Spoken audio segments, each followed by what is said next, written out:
దయచేసి speaker sir మీరు ఆదేశాలు ఇవ్వండి, వాళ్ళని కూర్చోమనండి. వాళ్ళు కూర్చున్న తర్వాత వాళ్ళు ఏం మాట్లాడదలుచుకుందో, ఏ సభలో ఏ అంశం చర్చ జరుగుతుందో ఆ అంశం మీద మీరు చర్చకు అనుమతించండి. లేదు మీరు అన్ని చర్చల్ని వాయిదా వేసి వాళ్ళు అడుగుతున్న దాని మీదనే తమరు ఒకవేళ అనుమతిస్తే తమ అనుమతి ద్వారా ఎవరైనా మాట్లాడవచ్చు, తమ అనుమతి లేకుంటే ఎవరు మాట్లాడడానికి వీల్లేదు. ఈరోజు నేను తెలంగాణ రాష్ట్రానికి ముఖ్యమంత్రి ఉన్నా, ఇంతమంది సభ్యులు మాట్లాడుతుంటే మీరు వాళ్ళందరికీ అవకాశం ఇచ్చినప్పుడు నేను మౌనంగా ఉండి, నాకు అవకాశం ఇచ్చినప్పుడు ఇప్పుడు నేను మాట్లాడుతున్నాను. ఇది విషయం. ఇక అసలు విషయానికి వస్తున్నా అధ్యక్ష. కడియం శ్రీహరి గారు కేసీఆర్ గారికి సరిసమానమైన ప్రజా జీవితంలో నుంచి వచ్చిన ప్రజాప్రతినిధి. ఎవరు కూడా నేను ఆన్ రికార్డ్ నేను చెప్తున్నా, కడియం శ్రీహరి గారి నిబద్ధతను నిజాయితీని ఈ దేశంలోనే ఎవరు ప్రశ్నించజాలరు. నిజాయితీతో కూడుకున్న నిక్కచ్చిగా వ్యవహరించే ప్రజాప్రతినిధి. ఎన్నో మంత్రి పదవులు చేపట్టిన అవినీతి మచ్చలేని మంత్రిగా పనిచేసాడు. ఒక సీనియర్ లెజిస్లేటర్ను పట్టుకొని అధ్యక్ష, రాజకీయంగా వాళ్ళకి ఏమైనా అభిప్రాయం ఉండని, రాజకీయం పట్ల వారికి ఏమైనా వ్యతిరేకత ఉండని నేను ఇవన్నీ మాట్లాడదలుచుకోలే.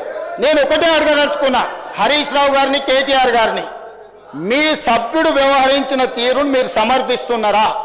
సభలో ఈ రకమైన వ్యవహార శైలి ఈ సభకు మంచిదా? ఒక సీనియర్, అతను దళితుడా, అతను గిరిజనుడా అనే నేను ప్రస్తావిస్తలేను. అతను ఈ సభలో నాకు తెలిసి చాలా సీనియర్ మోస్ట్లలో ముగ్గురునో నలుగురునో తీసుకుంటే కడియం శ్రీహరి గారు ఒకరు.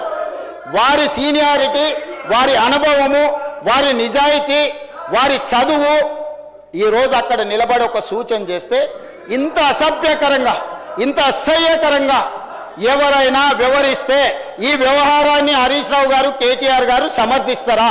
ఇది మీ పార్టీ విధానమా? ఈ విధానాన్ని మీరు ప్రోత్సహించదలుచుకున్నారా?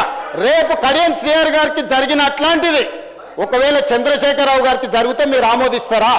ఈ వైపులో కూడా ఉన్నారు, ఈ వైపులో కూడా అంతకంటే కండలు తిరిగిన వాళ్ళు ఉన్నారు. రాజ్ ఠాకూర్ ఒకసారి నిలబడు. మా దగ్గర కూడా కండలు తిరిగిన వాళ్ళు ఉన్నారు అధ్యక్ష. తిరిగేసి ఆన్నే బోర్లేసి కొట్టనికి ఒక్కటేసారి తిరిగేసి కొట్టనికి ఉన్నారు అధ్యక్ష. కానీ ఇక్కడ కుస్తీలు కొట్టడానికి రాలే అధ్యక్ష. విఘ్నత ప్రదర్శించడానికి, అవగాహనతో మాట్లాడడానికి సభలోకి వచ్చినాం అధ్యక్ష. ఆకారం ఉంది కదా అని ఒక పెద్ద మనిషిని పట్టుకొని ఆ రకంగా అవమానించే విధంగా మాట్లాడడం, మీకు ఏదైనా అభిప్రాయం ఉండని, మీరు ఏ అంశమైనా ప్రస్తావించండి. కానీ ఈ రకమైన విధానాన్ని ఈ సభ క్షమిస్తే ఇక భవిష్యత్తులో ఈ సభలో కత్తిపోట్లు లేకపోతే కుస్తీల పోటీలు జరగాల్సిన పరిస్థితి వస్తుంది. దీన్ని ఇక్కడనే నిలువరించాలి, దీన్ని ఇక్కడనే నియంత్రించాలి అధ్యక్ష. అందుకే అధ్యక్ష నేను చివరిగా నా సూచన, వాళ్ళందరూ చైర్లలో కూర్చొని చర్చలో పాల్గొంటే సభ్యులందరినీ సభలో కొనసాగించండి. లేకపోతే ఈ సభ్యుల్ని సభలో నుంచి రాబోయే 2 రోజుల్లో సభా వ్యవహారాలను నడుపుకోవడానికి వాళ్ళని సస్పెండ్ చేయండి అని చెప్తున్నా అధ్యక్ష.